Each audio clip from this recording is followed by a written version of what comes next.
Историски, географски и културно, ние сме дел од Европа и не треба да зборуваме за интеграција во ЕУ, туку за реунификација, порача председателката Гордана Силјановска-Давкова на настанот организиран од Европското движење и Фондацијата Конрад Аденауер по повод Денот на Европа.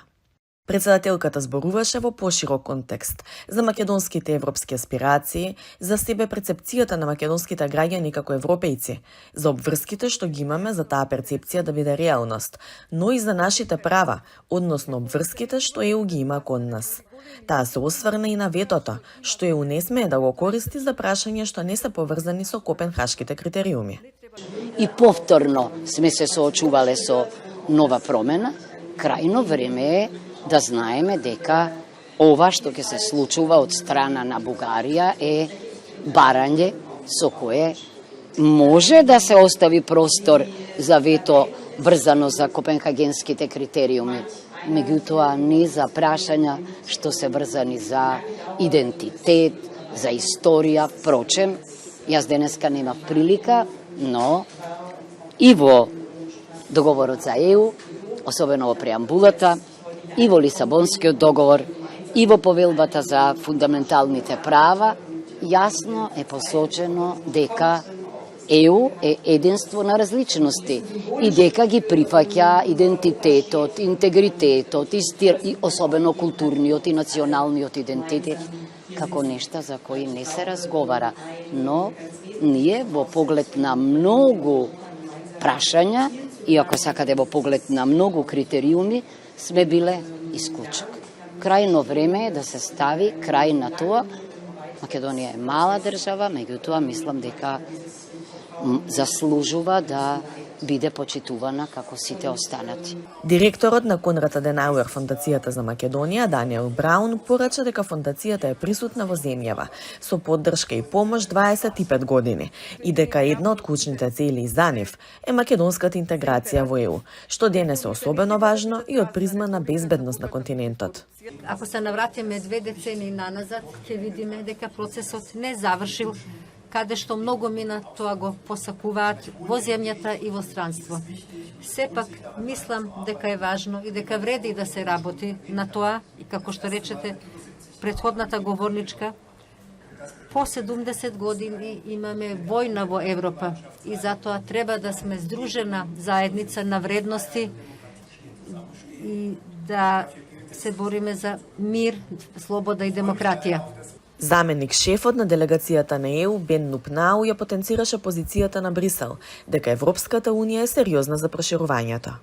Европската унија сака да го внесе Западен Балкан поблиску и побрзо во Европската унија, за да можеме да зајакнеме нашата заедничка безбедност и да промовираме просперитет. Проектот на Европска унија не е комплетен без вас. Значи, ние постојано како Европска унија велиме дека успехот кон интеграцијата е една споделена одговорност. Сите земји кои што сакаат да се приклучат и исто така одговорност на Европската унија. Дел од одговорноста кој припаѓа на Северна Македонија е на полето на реформите, главно во основните суштински области, како што се владењето на правото и човековите права. Сето тоа ја зголемува и економскиот капацитет и отпорноста. И спроведувањето на овие реформи е императив. Тешко е, но ќе биде корисно. И став дека ЕУ нема дилема околу проширувањето и дека зборува во еден глас, пренеси амбасадорката на Германија на панел дискусијата што се одржа во Скопје на настанот.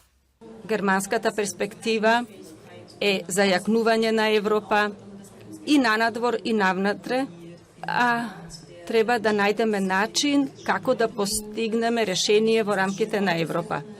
Повеќето одлуки во Европската унија се донесуваат со квалификувано мнозинство, а германската страна може да се замисли дека треба да се зголеми бројот на одлуки што се донесуваат со квалификувано мнозинство. Меѓутоа, јадрото на нашата силина е да настојуваме да постигнеме компромиси. Не смееме да се откажеме од компромисите.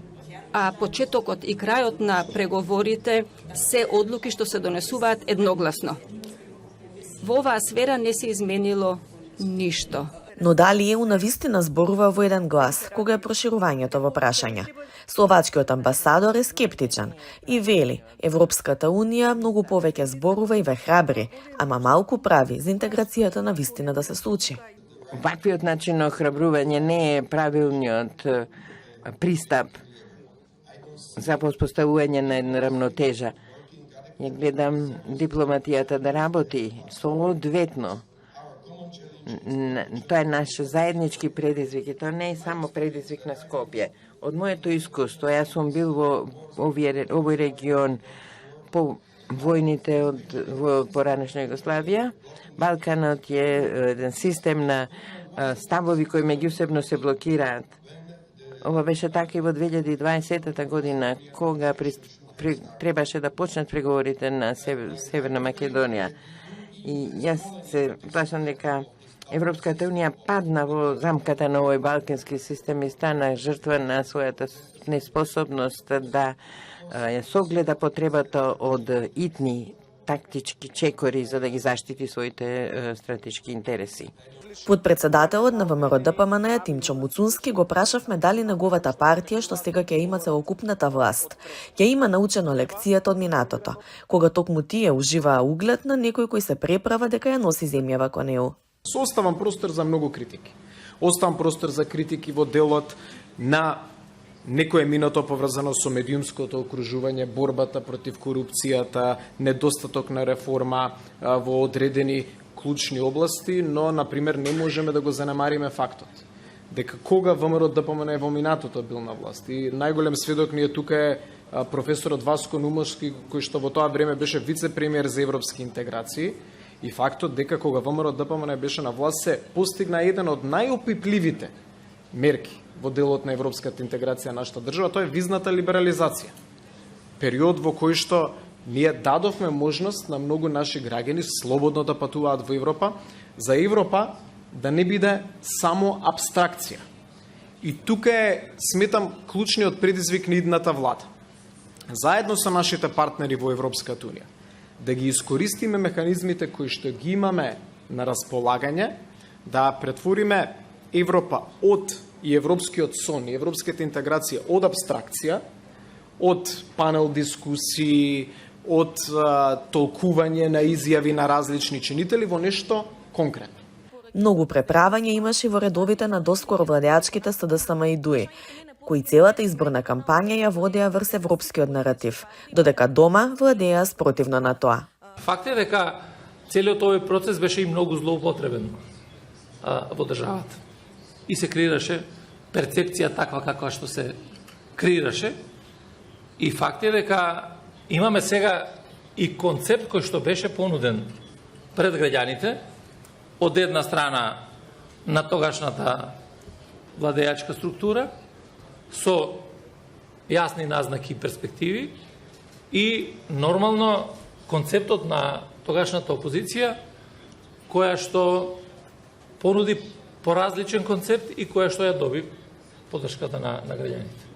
Затоа јас очекувам дека и сега, при креирањето на владата и при доставувањето на програмата за работа на влада и во собранието, како први точки ќе ги видам токму тие делови од концептот кој што победи на изборите, за да завземеме конечно ставови такви какви што ги бараат македонските граѓани и околу договорот Преспа, околу договорот со Бугарија, околу преговарачката рамка на Европската Унија. Знаете дека концептот е дека овие договори треба да се променат, да се промени преговарачката рамка и така натаму и очекувам дека во тој правец ќе се движи целиот тој процес за кој што сметам дека треба да имаме единство и како политички субјекти и како граѓани и заеднички да направиме чекор напред кон она што го очекуваат граѓаните сите во државата. Не да се залагаме за ЕУ само декларативно. Јасна е задачата. Промена на уставот. И сега слушам политичари што велат што се залагале за уставни измени во предизборието и сега велат да ги почекаме изборите во Бугарија, да ги почекаме изборите во Европа, па сега да ги почекаме изборите во Соединетите Американски држави, па после тоа да ги почекаме изборите во Франција и тој циклус е never ending. Па потоа во Германија треба да ги почекаме, кај што од земјата на амбасадорка, па потоа во Франција и кога таа одлука треба да ја донесе. Дали Таравари се пронајде во зборовите на политичкиот ривал. Тој вели дека ова е мала земја, сите се знаеме кој што сторил и кој како владеел, и дека последното владење било далеку од европско, а тоа нема многу врска со уставните измени. Многу малку направивме европски работи за да оставиме впечаток кај нашите идни европски партнери, држави со кои што претендираме да бидеме заедно, да покажеме дека искрено сакаме таму да бидеме. Што подразбирам со ова? Подобри училишта, подобри градинки, подобра инфраструктура, враќање на доверба во институциите. Верувајте, екзодусот што и се случува на Македонија со миграција над 1/3 од жителите, највише е поради недоверба во институциите на системот. Тие не веруваат во војска, во полиција, во судови, во обвинителство, во ништо. И затоа имаме приватни полиции, приватно обезбедување. Уште приватна војска ни недостасува, приватни училишта, приватни болници. Зошто? Затоа што луѓето изгубија доверба. И првата работа што треба ние за самите нас прво да направиме е да ја вратиме довербата на нашите граѓани во институциите на системот. И втора работа, правна држава. На настанот за одбележување на Денот на Европа, но и на 74 годишнината од Шумановата декларација, беше доделена и плакета за евроамбасадорот Дейвид Гир за неговиот придонес во евроинтеграцијскиот процес, а за европска личност на годината беше прогласена македонската светска оперска звезда Благој Нацовски.